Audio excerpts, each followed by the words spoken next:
I'd like to talk first about the evolution of this latest album. I understand you're working on one even beyond that. Yeah.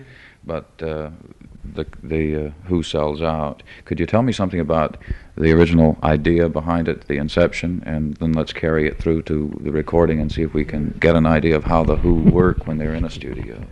Actually, it didn't actually end with the recording. The recording was what came first. The songs were all ready.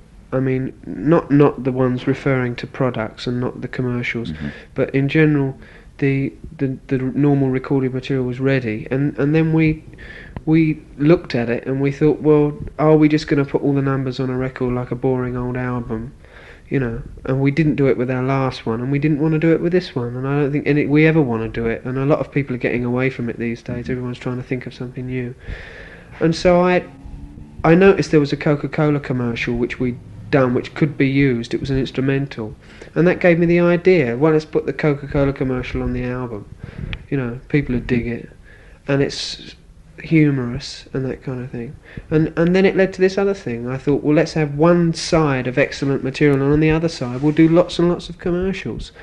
Then Kit Lambert came along and decided that as the pirate stations needed a kind of an obituary, that this album would be it, you know, and he managed to find some Radio London jingles, and he produced it as it is there. And then I wrote Oda Ono and a couple of other songs which didn't get on, one about Jaguar cars and some other stuff, but unfortunately we didn't have time to finish it. Well, now I noticed that under composition credits it's either you or the other name, which I'm sorry slips me from out. Right. Yeah. You don't, in other words, you don't sit down and write together as a songwriting team. You work separately. Oh no, on the songs. that is overcome by the fact that we influence each other anyway. I mean, I was the first person in the group to write because I was directly creative, coming straight from art school. But now John Entwistle writes great stuff, you know, and I'm being very influenced by him. And so really there's no need to pretend that we write together. I don't think Lennon and McCartney write together anymore. Yeah, that's pretty obvious. That I'm a Walrus is one of them. Hell of Goodbye is Paul. Yeah. When you get down to scoring this, I mean, as a group, now do you work this out in the studio with a head arrangement, or is it put down on the tape? way it's done is we've always worked with tape recorders. I've got a studio upstairs, and I would make my own arrangement demo, playing drums, organ, guitar, bass, voices and harmonies and that kind of thing, whatever I need, on multi-track equipment, and then present that to the group, the finished product, and then the group would say yes or no, or make any suggestions.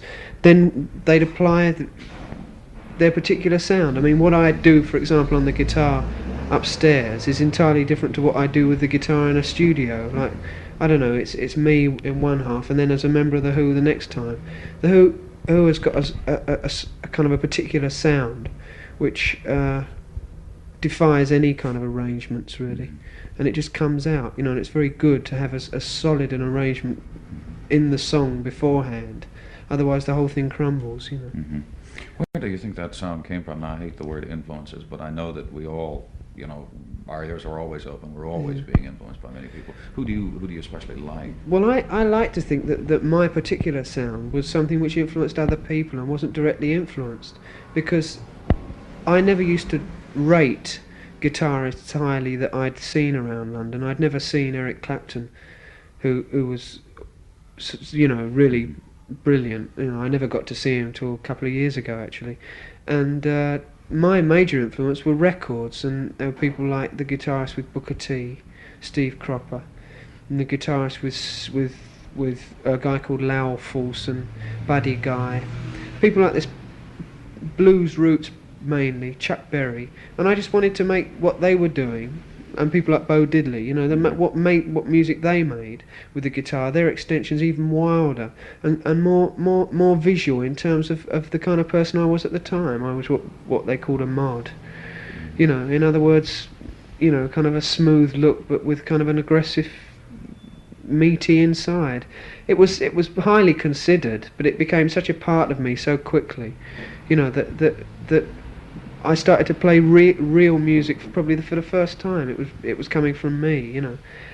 And later on we found Keith Moon, the drummer, who fitted in so perfectly in the group, you know, and became really probably the biggest major influence in the group. You know, being a songwriter is all very well, and perhaps even being the leader is all very well, but as soon as he came in the group it changed, you know. Very effervescent sort of drummer and a very schizophrenic person, you know, and defied all logic and really drove the group home, you know. Mm-hmm. How much impact do you feel on the British scene the Beatles and Stones have had? Now, they've had a considerable effect, just because they've been going longer, I guess, than the British scene. Yeah, on the British pop music scene. I think overwhelming influence, more influence on today's music and the music of tomorrow and the music of 50 years than any music I can name beneath Debussy or Wagner, you know. I mean, it's overwhelming the amount of influence they've had. And in dress, hair, you know, what people whistle, what people's musical tastes are now, you know, what people feel, what people think, you know, people's awareness at different levels, you know, people's religion. So much of it is guided by the Beatles. You know, I think if the Beatles hadn't, you know, happened, I mean, I for a start don't think I'd be in a group. I wouldn't be thinking the way I am now. I wouldn't be eating the same food or anything. I mean, the whole thing is incredible. Mm-hmm. It's incredible the amount they've done.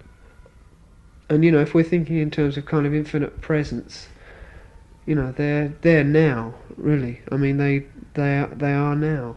And it's just funny because they're just four guys, you know. Mm-hmm. And when you talk to them, you'll find out they're just four guys. But that's the way of the world, you know. Mm-hmm. One guy could blow us all up tomorrow, but four guys can have that kind of influence, you know. What about the West Coast groups now? Have they had much impact over here as yet? Not impact on audiences, but I don't think that's their fault. Mm-hmm. I think that's the audiences are going through a peculiar change. The music was going a bit fast for them over here, and people sadly let the pirate stations go without an argument, and they're gone, and so's what they represented. And now we're left with BBC, which only plays records which are in the charts. Mm-hmm. And I mean, there's no possible way that you could even, by offering thousands of pounds, hype a record in mm-hmm. to get it played that isn't in the charts. You know, that's it. It's if it's in the charts, it gets played, and if it isn't in the charts, it doesn't get played. So obviously this has a fantastic effect on sales. Mm-hmm. Records that are being played are in the charts and stay there for years, mm-hmm. you know. And BBC One's charts, when they first started, are very much like what they are today. Mm-hmm.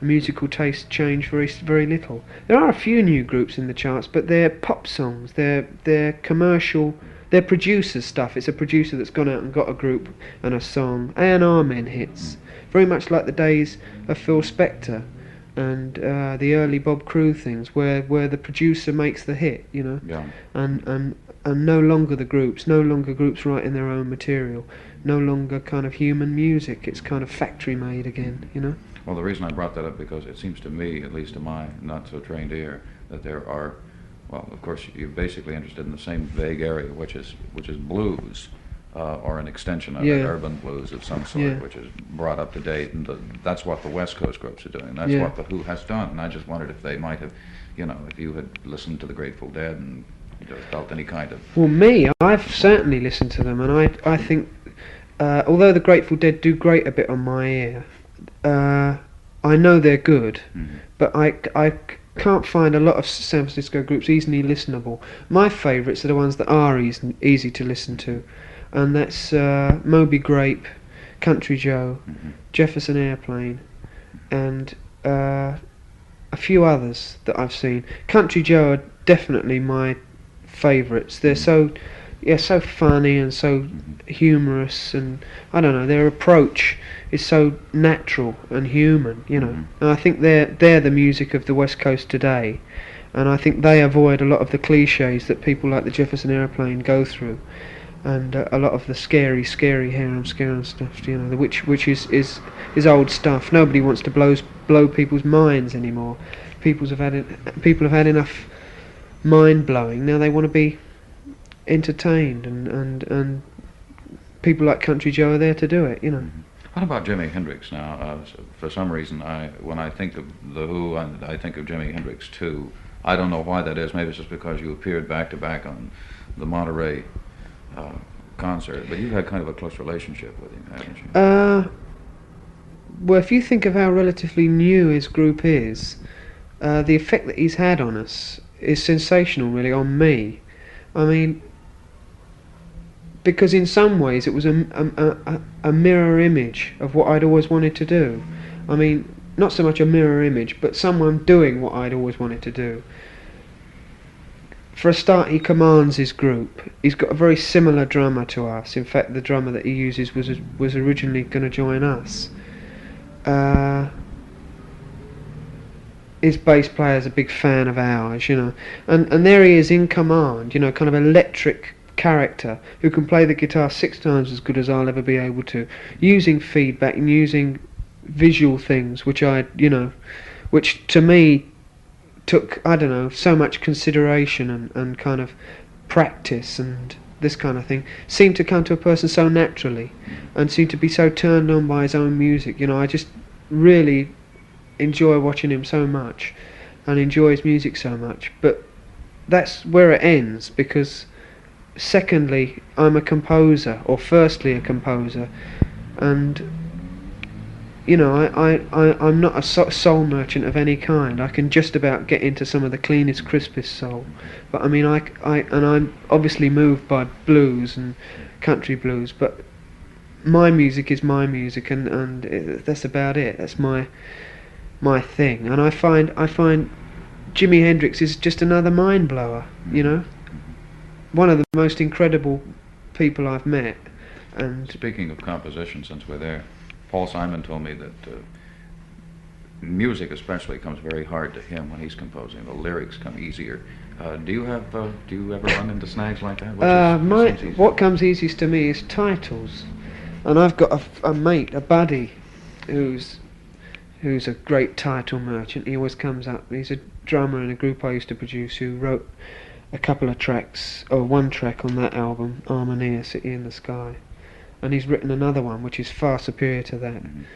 And we really only put that on there to encourage him, because he is fantastically talented, and with an aid he'll become very fine. One of the things I do find is that